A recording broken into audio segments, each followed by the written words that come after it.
I hand-delivered the sealed envelopes dressed as Stupid Cupid and realised that I was nearly at the end of the box, which meant my card was coming up soon. There was no way of getting it out of it now. I was going to have to hand a Valentine's card to Miss Tinky, but then she'd probably think it was from one of the goody kids who sit at the front and get top marks in all their tests, or maybe even Runny Nutbog, trying to make up for getting caught eating Chewy Chews in maths earlier. Either way, she'd never suspect it was from me, right? I pulled out the card with my scribbled handwriting on the envelope and nervously approached Miss Tinky's desk. "What's this?" Miss Tinky said, looking shocked.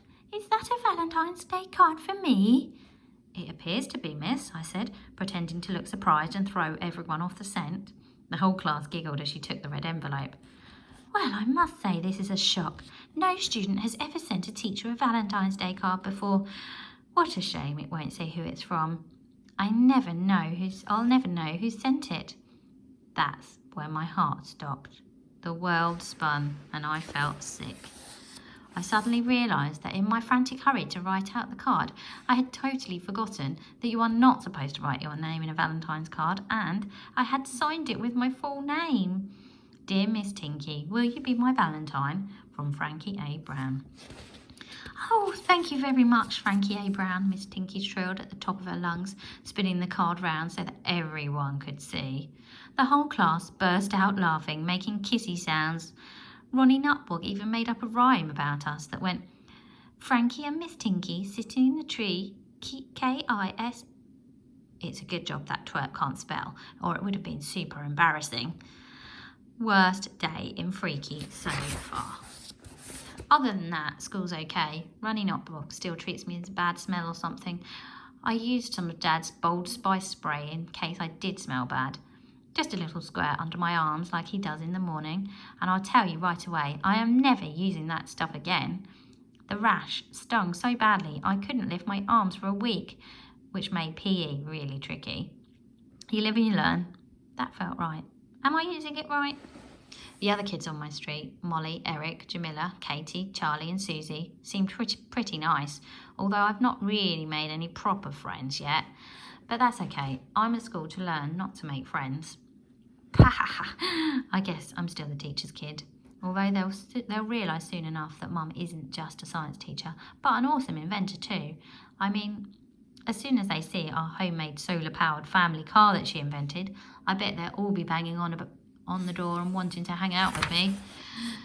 I keep telling Mum to make it fly. A hover car would be so awesome, and I know she could totally do it.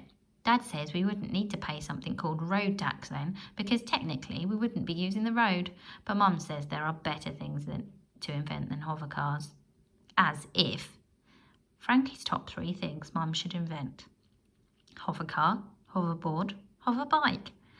I have a huge list of super awesome stuff for her to invent for me, including those anti-gravity boots I've been banging on about for over a year.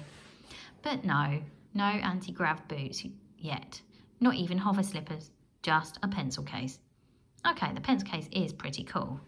Mum does invent super awesome stuff, but she keeps it hidden away in her HSL, Home Science Lab, which is just a fancy pants name for the garage. It's cool having a real science lab in our house, but the rules are pretty lame. Mum's Home Science Lab rules. Danger. The HSL is off limits to everyone except Mum. This is not a garage, it is a scientific research centre. No children, no toddlers, and no husbands in the HSL. Scientists only. This only makes the HSL, even more tempting for me, Dad and Max. We try to get sneak peeks of what she's working on whenever she leaves the door open. I'm not supposed to tell you this, but, well, I guess there's no harm in it. You know that I said my mum had a really boring job for a really boring company where she had to invent really boring inventions, like the nose hair dryer for people with really long nose hair and the ironing board treadmill for people who like to walk while they iron, or, even worse, the dinner plate that's always dirty for people who love doing the washing up. Well, that was a lie. I made all that up, sorry. The truth is, before we moved to Freaky, Mum used to work for a top secret science company back in Greyville called Shadow Tech. Cool name.